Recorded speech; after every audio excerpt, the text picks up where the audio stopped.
ఆకాశవాణి ఈ వారం రోజుల్లో జరిగిన వార్తా విశేషాలను మీకు అందించే వార్తావాహిని కార్యక్రమానికి మీకు స్వాగతం. ఢిల్లీ శాసనసభ ఎన్నికలలో భారతీయ జనతా పార్టీ గెలుపొందింది. ఈ సందర్భంగా ప్రధానమంత్రి నరేంద్ర మోదీ మాట్లాడుతూ, కాంగ్రెస్, ఆమ్ ఆద్మీ పార్టీల 27 సంవత్సరాల పాలన చూసిన ఢిల్లీ ఓటర్లు ఈసారి భారతీయ జనతా పార్టీకు అవకాశం ఇచ్చారని అన్నారు. బీజేపీకు విజయాన్ని అందించినందుకు సామాజిక మాధ్యమం ఎక్స్ వేదికగా ఢిల్లీ ప్రజలకు మోదీ కృతజ్ఞతలు తెలియజేశారు. ఈ సందర్భంగా మాట్లాడుతూ, అభివృద్ధి, సుపరిపాలన కోసం నిర్విరామంగా పనిచేసిన కార్యకర్తల పట్ల గర్వంగా ఉందని, ఢిల్లీ అభివృద్ధికి, ప్రజల జీవితాలు మెరుగుపరచడానికి అహర్నిశలు కేంద్ర ప్రభుత్వం శ్రమిస్తుందని హామీ ఇచ్చారు. అదేవిధంగా భారత్ అభివృద్ధిలో ఢిల్లీ ముఖ్య భూమిక పోషిస్తుందని పేర్కొంటూ, मैं दिल्ली वासियों का आभार व्यक्त करता हूं। साथियों, दिल्ली ने दिल खोलकर हमें प्यार दिया और मैं दिल्ली वासियों को फिर से एक बार विश्वास दिलाता हूं, आपके इस प्यार को सवा गुना करके विकास के रोग में हम लौटाएंगे। दिल्ली के लोगों का ये प्यार, ये विश्वास हम सभी पर एक कर्ज है। इसे अब दिल्ली की डबल इंजन सरकार दिल्ली का डबल तेजी से विकास करके चुकाएगी। साथियों, आज की ये ऐतिहासिक विजय है, ये सामान्य विजय नहीं है। వికసిత్ భారత్ సాధించడమే కేంద్ర ప్రభుత్వ లక్ష్యమని ప్రధానమంత్రి నరేంద్ర మోదీ ఉద్ఘాటించారు.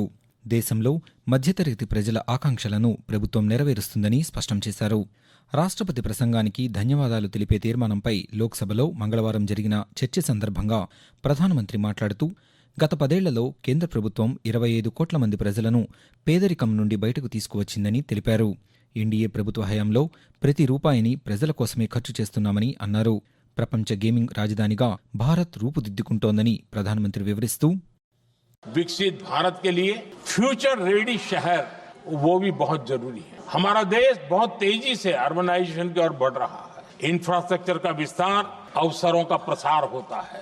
आज भारत का मेट्रो नेटवर्क 1000 किलोमीटर पार कर गया है। 12,000 इलेक्ट्रिक बस हमने देश में दौड़ाना शुरू किया है। ई श्रम पोर्टल पर ऐसे गिग वर्कर अपनी रजिस्ट्री करवाएं और वेरिफिकेशन के बाद गिग वर्कर्स को आयुष्मान योजना का भी लाभ दिया जाए। देश की अर्थव्यवस्था में हमारा एमएसएमई सेक्टर बहुत बड़ा योगदान दे रहा है। एमएसएमई के माध्यम से अनेक नौजवानों को रोजगार देना और स्किल डेवलपमेंट से नौजवानों को तैयार करना, ऐसे पूरी इकोसिस्टम को हम बल देते हुए आगे बढ़ रहे हैं। భారతదేశ అభివృద్ధి ప్రయాణంలో కేంద్ర బడ్జెట్ ఒక ముఖ్యమైన మైలురాయి అని ప్రధానమంత్రి నరేంద్ర మోదీ అభివర్ణించారు. ఇది 140 కోట్ల మంది భారతీయుల ఆకాంక్షలు నెరవేర్చే బడ్జెట్ అని ఆయన తెలిపారు. కేంద్ర ఆర్థిక శాఖ మంత్రి నిర్మలా సీతారామన్ లోక్సభలో ప్రవేశపెట్టిన బడ్జెట్తో ప్రజల్లో పొదుపు, పెట్టుబడులు పెరుగుతాయని ప్రధానమంత్రి ఆశాభావం వ్యక్తం చేశారు. ఈ బడ్జెట్ దేశాన్ని వికసిత్ భారత్ వైపు అడుగులు వేయిస్తుందని నరేంద్ర మోదీ వివరిస్తూ, साथियों, इस बजट में रिफॉर्म की दिशा में महत्वपूर्ण कदम उठाए गए। न्यूक्लियर एनर्जी में प्राइवेट सेक्टर को बढ़ावा देने का निर्णय बहुत ही ऐतिहासिक है।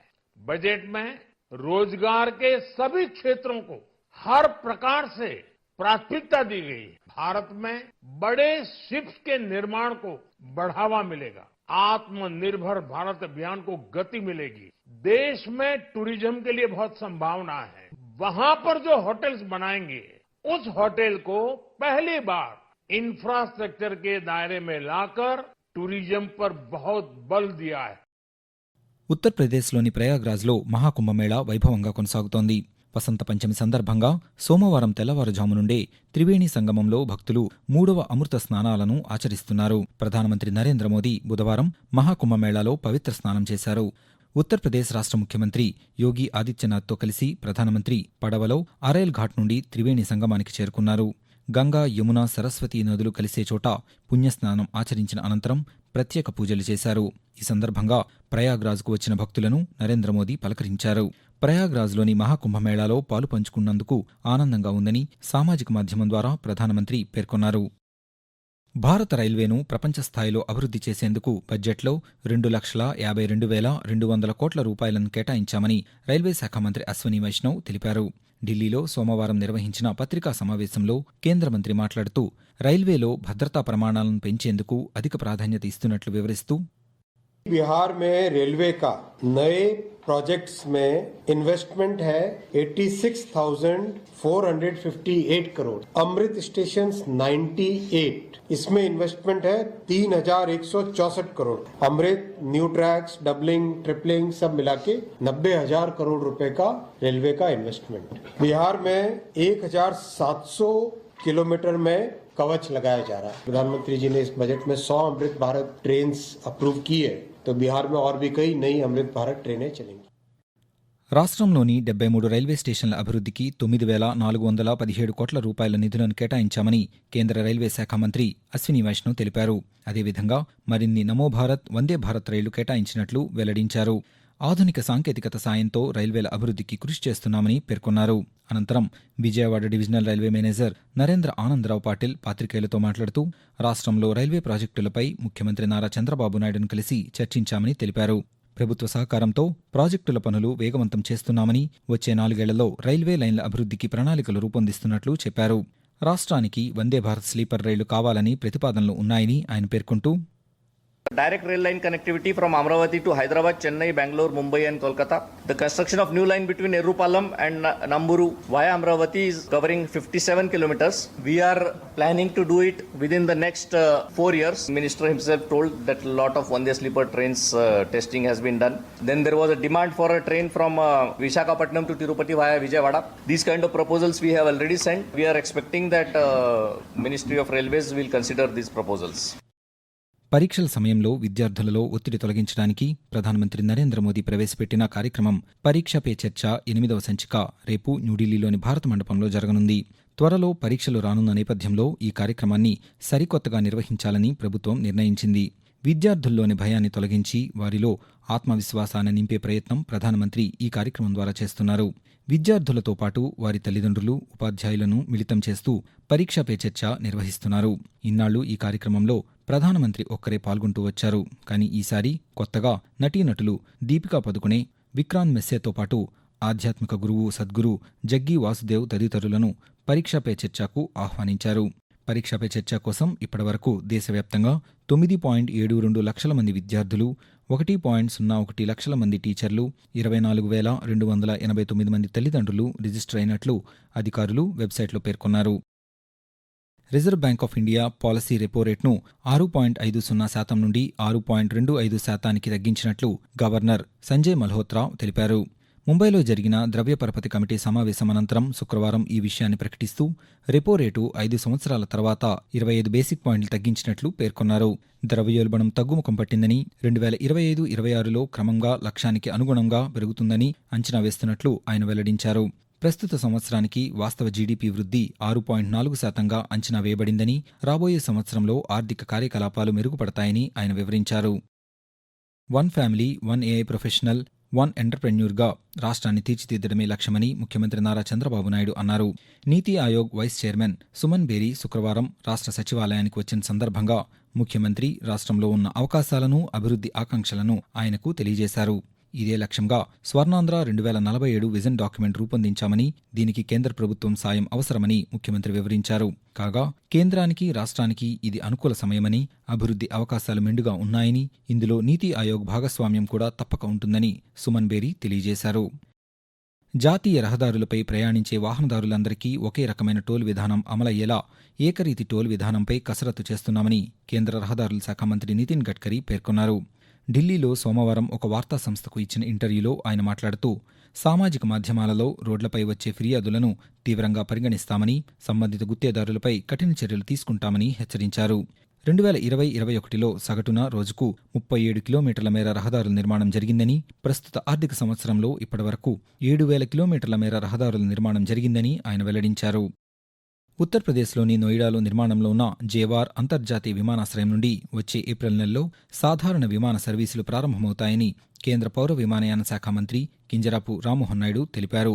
సోమవారం రాజ్యసభలో మంత్రి మాట్లాడుతూ ముందుగా నిర్ణయించిన షెడ్యూల్ ప్రకారమే విమానాశ్రయం నిర్మాణం జరుగుతోందని వివరిస్తూ We want our Indian pilots who are getting trained here to operate globally also. So we see there is a demand which we can take right now and increase the number of FTOs in the country. We are actively putting the word forward that anyone who wants to start flight training organizations, please come forward. We are giving our airports. In the next 5 years, we are planning 50 airports. Next 10 years, we are planning 100 airports. In the next 20 years, we are planning 200 more airports. Definitely, we are going to increase the infrastructure in the coming days. This is one thought process that we already have, that the space is required, the more infrastructure is required. Flight training organizations are also required. Increasing the number at the moment, and we want more people to come into the space, and we are actively pursuing in that region.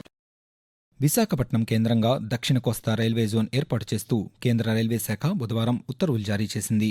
Visakha railway డివిజన్ను దక్షిణ కోస్తా railway జోన్లో భాగం చేశారు. ప్రస్తుతం ఉన్న వాల్తేర్ డివిజన్ను విశాఖ డివిజన్గా మారుస్తారు.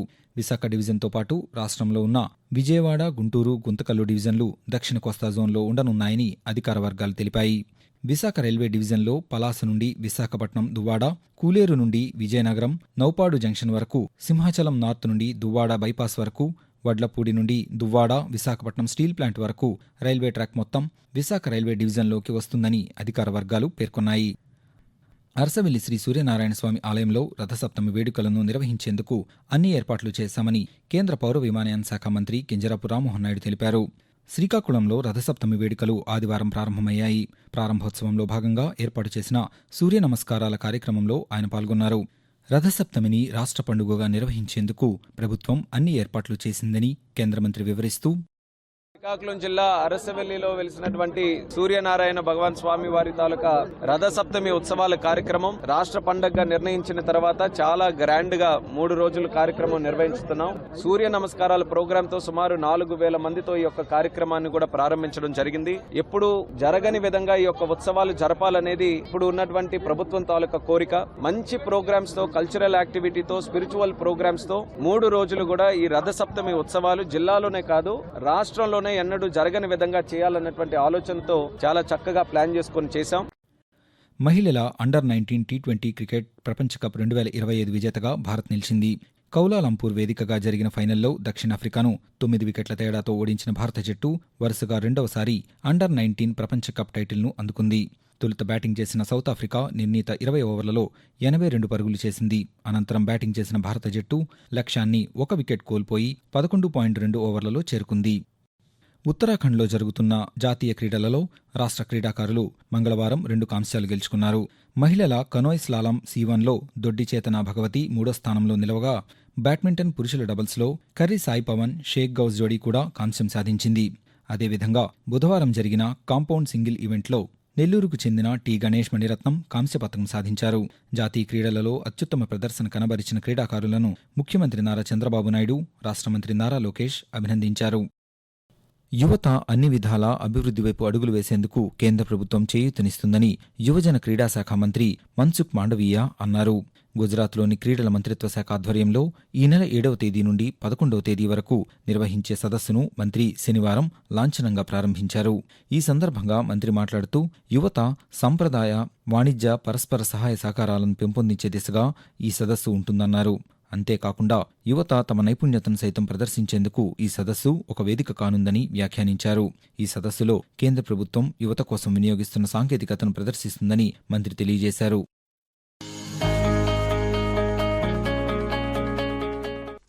మీరిప్పటివరకు ఈ వారం రోజుల్లో జరిగిన వార్తా విశేషాలను మీకు అందించే వార్తావాహిని కార్యక్రమాన్ని విన్నారు. వ్యాఖ్యానం సాయి సిస్లా. సమర్పణ ప్రాంతీయ వార్తా విభాగం, ఆకాశవాణి విజయవాడ కేంద్రం.